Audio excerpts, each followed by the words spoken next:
پچھلی امتوں کے روزے حالات کے مطابق آج کی امت سے الگ تھے۔ روزوں کی تعداد اور یہ کب، کس وقت اور کس حالات میں رکھے جائیں گے، ان سب چیزوں میں آج کے دور سے مختلف تھے۔ رمضان المبارک کے روزے دوسری امتوں پر فرض نہیں تھے، لیکن حضرت محمد صلی اللہ علیہ وآلہ وسلم کی امت پر رمضان کے روزے فرض کیے گئے، اور یہ ہجرت کے 1.5 سال کے بعد 10 شعبان مکرم کو سن 2 ہجری کو مدینہ منورہ میں فرض ہوئے۔ ناظرین محترم، اللہ پاک فرماتا ہے کہ رمضان المبارک وہ مہینہ ہے جس میں قرآن پاک کو نازل کیا گیا، جو لوگوں کے لیے ہدایت ہے، اور ساتھ ہی یہ بھی فرمایا کہ تم میں سے جو شخص اس مہینے کو پائے اسے اس بابرکت مہینے کے روزے رکھنے چاہیے، اور اگر کوئی شخص بیماری کی حالت میں ہو یا حالت سفر میں ہو تو اس کے روزے اگر چھوٹ جائیں تو وہ بعد میں ان کی قضا کر لے۔ ناظرین محترم، اللہ پاک نے ہمیں ہر چیز میں آسانی مہیا کی ہے۔ اللہ پاک آسانی کا معاملہ فرماتا ہے، اور اللہ پاک سختی نہیں چاہتا۔ ہمیں اس بابرکت مہینے میں روزے رکھنے چاہیے، اور اگر کوئی روزہ کسی شرعی عذر کی وجہ سے چھوٹ جائے تو اس کی بعد میں قضا کر لینی چاہیے۔ ہمیں اللہ کی دی جانے والی آسانیوں پر شکر ادا کرنا چاہیے۔ ناظرین محترم، اب یہ بات بھی جان لیتے ہیں کہ نبی کریم صلی اللہ علیہ وآلہ وسلم کی امت سے پہلے یہود و نصارہ 10ویں محرم یعنی یوم عاشورہ کا روزہ بڑے ادب اور احترام کے ساتھ رکھتے تھے، اور اسی طرح چاند کی ہر 13ویں، 14ویں اور 15ویں تاریخ کو احترام کے ساتھ روزہ رکھتے تھے۔ چنانچہ جب آپ صلی اللہ علیہ وآلہ وسلم نے پوچھا کہ تم 10 محرم کا روزہ کیوں رکھتے ہو، تو انہوں نے جواب دیا کہ اس دن ہمارے رب نے ہمیں فرعون سے نجات دلائی، اور اس دن ہمیں سمندر سے راستہ مہیا کیا، ہمیں دریائے نیل عبور کروایا، چنانچہ ہم اپنے رب کا شکر ادا کرنے کے لیے اس دن روزہ رکھتے ہیں۔ اس پر نبی کریم صلی اللہ علیہ وآلہ وسلم نے ارشاد فرمایا کہ اس بات کے تو ہم تم سے زیادہ حقدار ہیں۔ چنانچہ تب مسلمانوں کو حکم دیا گیا کہ تم بھی محرم کے مہینے میں روزہ رکھا کرو۔ یہودی 1 روزہ رکھتے ہیں تو تم 2 روزے رکھا کرو، ایک محرم کی 9ویں تاریخ کو اور ایک 10ویں تاریخ کو۔ پھر جب کچھ وقت گزرا تو 3 روزے ہر مہینے کو رکھنے کو کہا گیا، یعنی چاند کی 13ویں، 14ویں اور 15ویں تاریخ کو مسلمان ان تاریخوں میں روزہ رکھتے تھے۔ پھر جب رمضان المبارک کے روزے فرض ہوئے تب ان روزوں کو سنت کا درجہ دے دیا گیا۔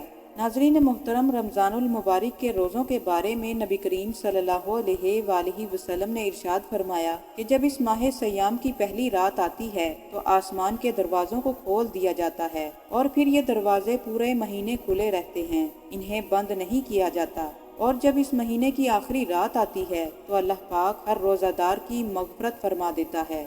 سبحان اللہ۔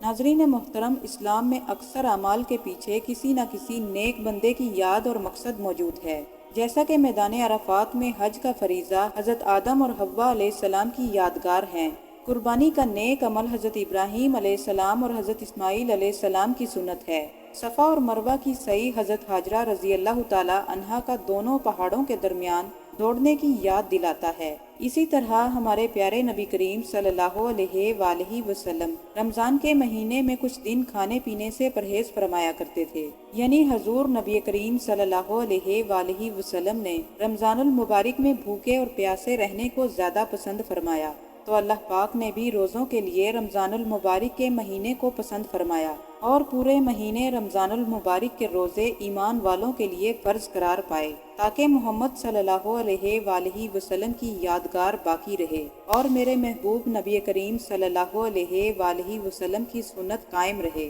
حضرت آدم علیہ السلام چاند کی 13ویں، 14ویں اور 15ویں تاریخ کو روزہ رکھتے تھے۔ حضرت نوح علیہ السلام بھی انہی تاریخوں میں روزہ رکھتے۔ حضرت داؤد علیہ السلام 1 دن چھوڑ کر 1 دن روزہ رکھتے۔ حضرت عیسیٰ علیہ السلام 1 دن روزہ رکھتے اور 2 دن نہیں رکھتے تھے۔ روزہ رکھنے سے روزہ دار متقی اور پرہیزگار بن جاتا ہے، اسی لیے اللہ پاک فرماتا ہے، اے ایمان والو تم پرہیزگار بن جاؤ۔ روزہ تمام برائیوں سے بچنے کے لیے ایک ڈھال ہے۔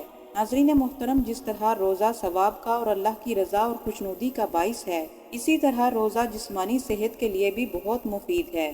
روزہ دل و دماغ کو صحت مند بنا دیتا ہے۔ روزہ اس قدر انسانی صحت کے لیے فائدہ مند ہے کہ سائنس بھی اس کے مفید ہونے کو ماننے پر مجبور ہو چکی ہے۔ روزہ دار کم غذا استعمال کرتا ہے، جس کی وجہ سے اس کے جسم پر جمی ہوئی چربی پگھلنے لگتی ہے، اور جس کی وجہ سے جسم میں پیدا ہونے والا موٹاپا روزے کی وجہ سے آہستہ آہستہ کم ہونے لگتا ہے۔ روزہ معدے کے امراض کے لیے بھی بہت مفید ہے اور روزہ رکھنے سے روزہ دار کے پٹھے اور ہڈیاں مضبوط ہو جاتے ہیں۔ ناظرین محترم، اس کے علاوہ بھی روزے کے بے شمار فوائد ہیں۔